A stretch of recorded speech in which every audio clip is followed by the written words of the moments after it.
Hello everyone, this is Jack and welcome back to my channel. This is the first video of 2026. I started being a little bit more intentional with what I was churning out, and I'm staying home in Los Angeles for a while, so my travels are going to be recapped as I have them sequentially throughout the year. We're starting off strong with DineLA. It is 2 weeks of restaurants that are participating in a prefix menu so that you could try out what their signature dishes are and what they represent throughout the city. This is an important time of the year for me and my partner because this is around our anniversary and it'll be 11 years this year, and it is also close to Valentine's Day, so what a way to celebrate. We begin our foodie adventures with Ardor Restaurant. This is a vegetarian forward California cuisine at a laid-back hotel restaurant ambiance featuring their milk buns and seafood. It is located at the West Hollywood Edition Hotel. Their lobster tagliatelle and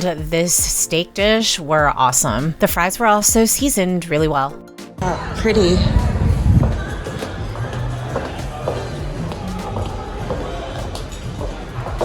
Save your milk bread for lapping up the rest of the sauce on the lobster tagliatelle. For dessert, they gave us each this awesome chocolate cake with cardamom ice cream, and they had a little chocolate disc that said happy anniversary, and it was really good. I was so full by the end of this.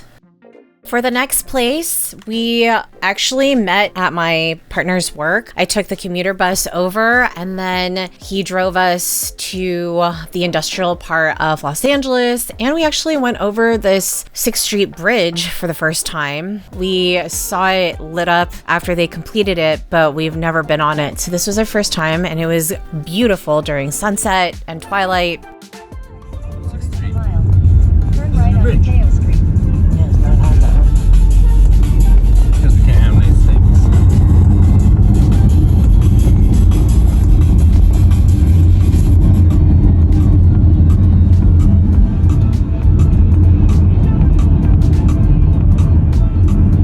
We were going to go to Girl and the Goat, and I've actually been to the one in Chicago previously, many years ago. But Girl and the Goat is an innovative new American restaurant with global and local flavors served in a trendy restaurant with really high ceilings. They also have outdoor seating, great cocktails, and reservations are required. They're great with seasonal flavors, and I do have to say that their vegetables and the way that they dressed them were the standouts. The sommelier also gave us a rundown of the flight that she poured for us, and we added extra dishes such as roasted oysters, which they served on their savory crackers, which you'll see in just a bit. I think we also got their roasted carrots, which was on their regular menu, which was so delicious. And then really good food line. I like it so much.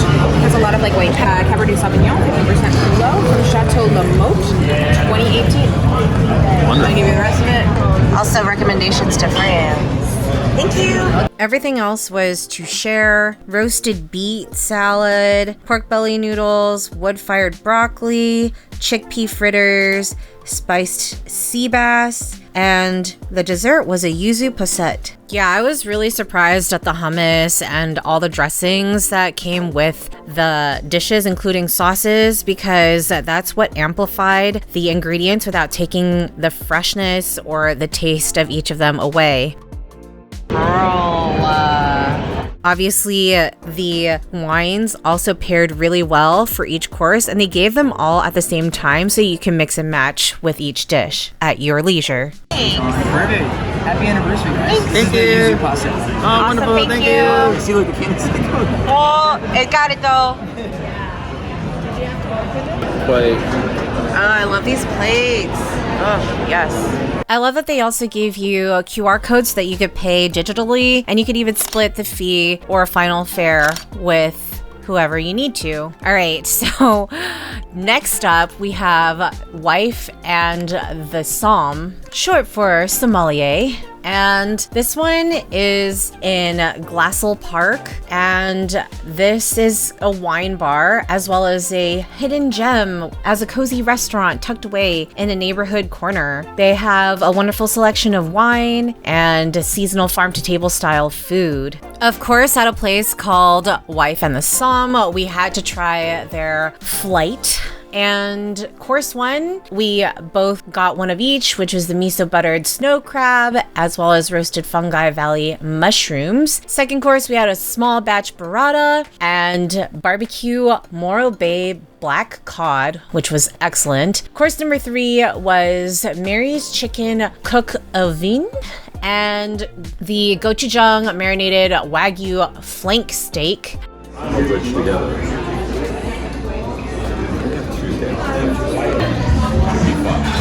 So glistening. And then for dessert, there are chocolate truffles, which of course pair really well with wine.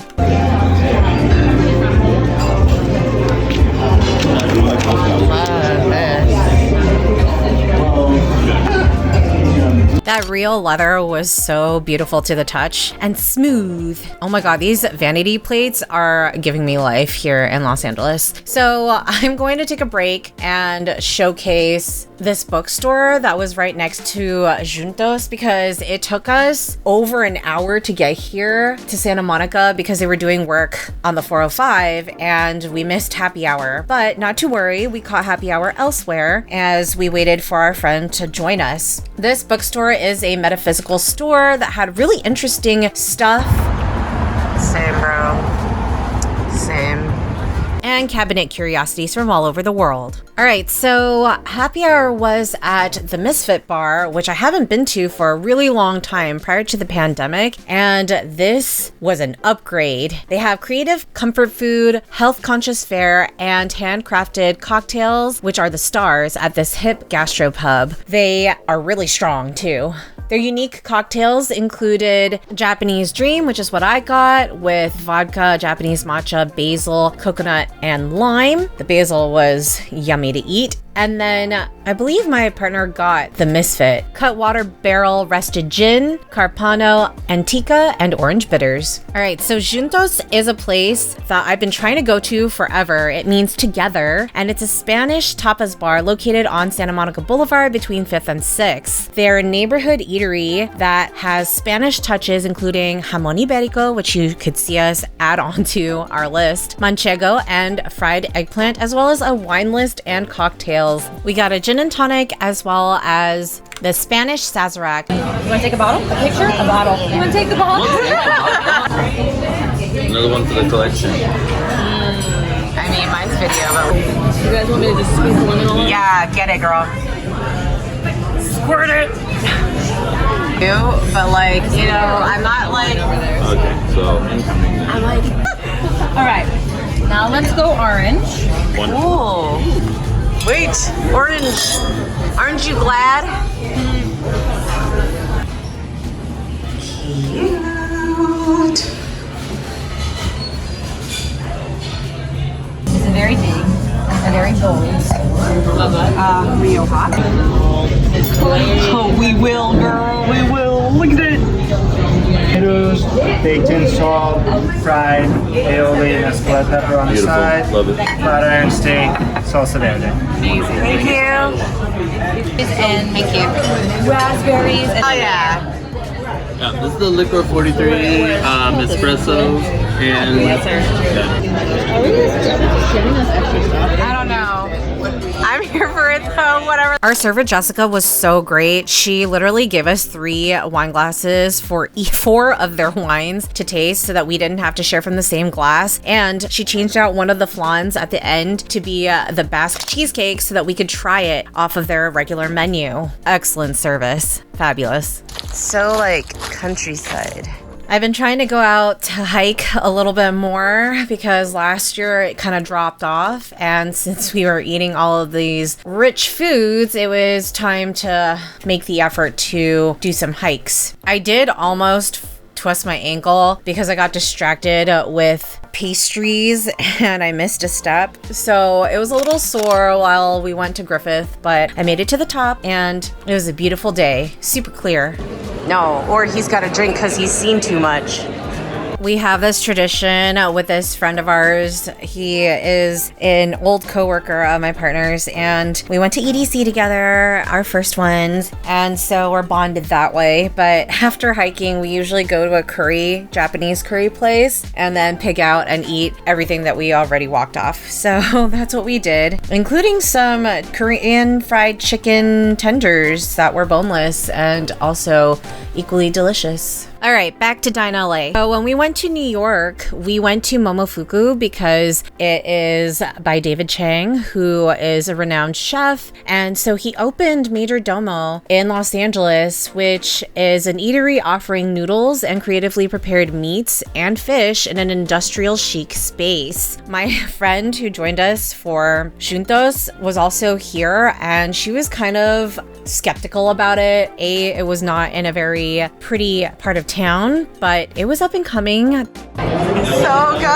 Oh, I love him. Have you seen the Year of the Horse artwork that he did for this year? This artwork I immediately recognized as James Jean's huge diptych pieces, so I had to say something. Good. They know. I know. I saw. See the DineLA menu.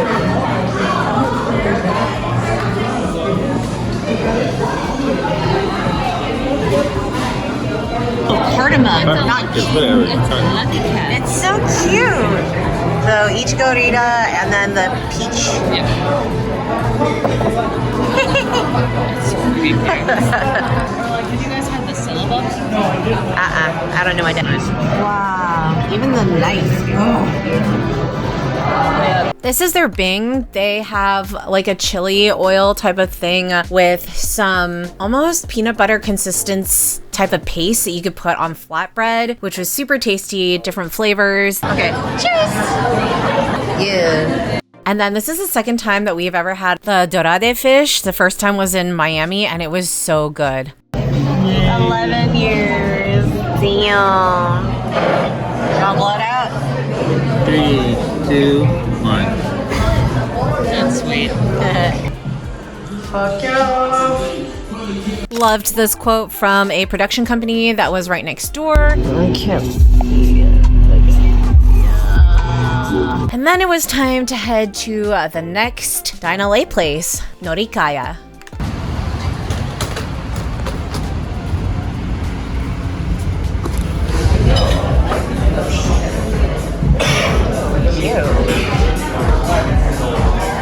Norikaya comes from nori, or hand roll, temake, and kaya, which is izakaya, or small bites. This is a culinary celebration that transcends borders and pays homage to the rich tapestry of Japanese gastronomy. I think this was my favorite out of all of the Japanese restaurants that we do try this time. The first of 3. We did order and share a sake filet, and I really loved the choryo, which is the sweet one, followed by the hakutsuru, which was the crisp and light. Didn't really care for the middle one, unfortunately. We did order a caviar tart and an uni tart on the side, and I'm so glad we did because I was able to pair both of those and eat them together, and it was just heavenly. Originally, you can have caviar put on top of the uni, but why not combine all of them?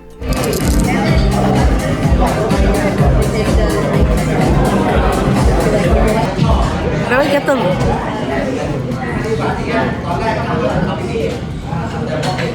gold, baby?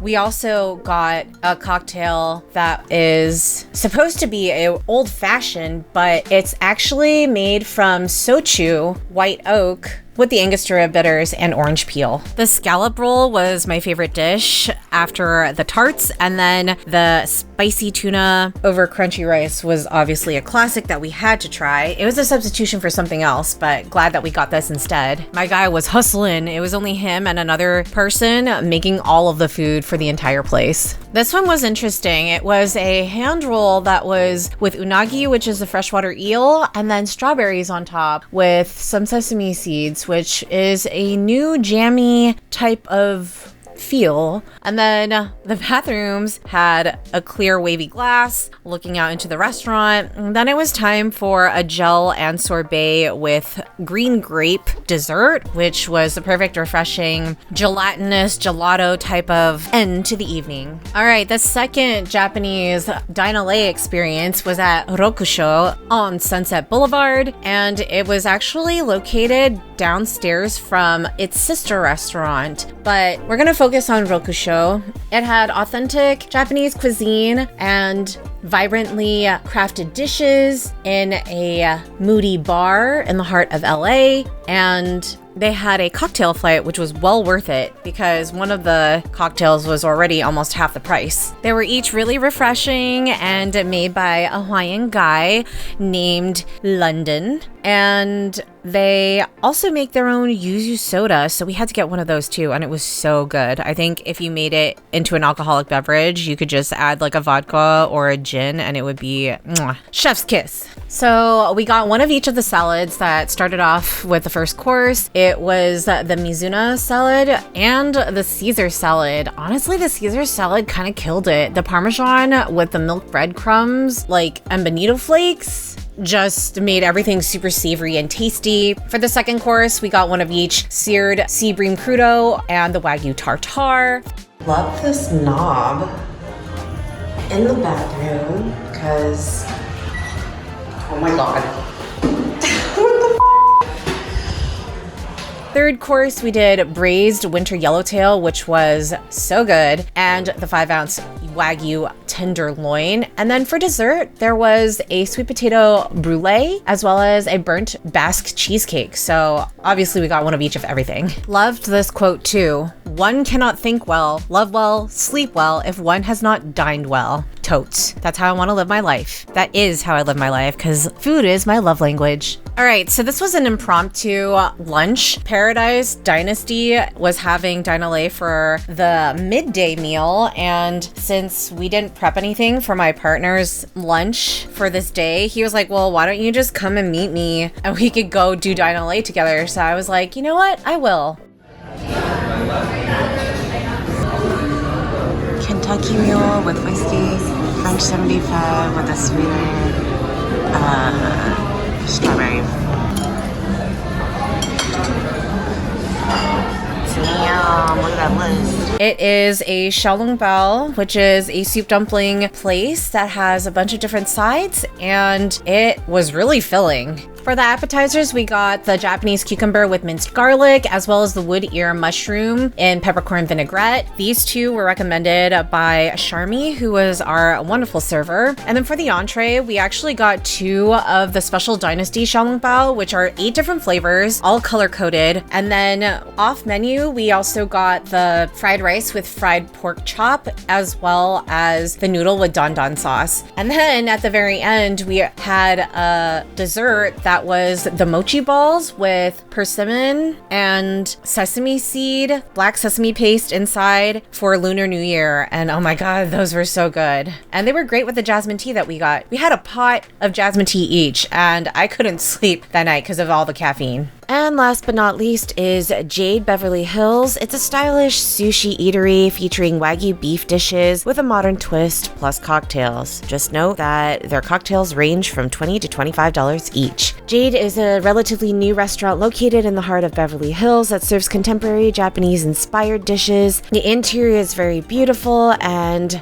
I love all the greenery from the tables to the menus and matching upholstery and wall textured fabric.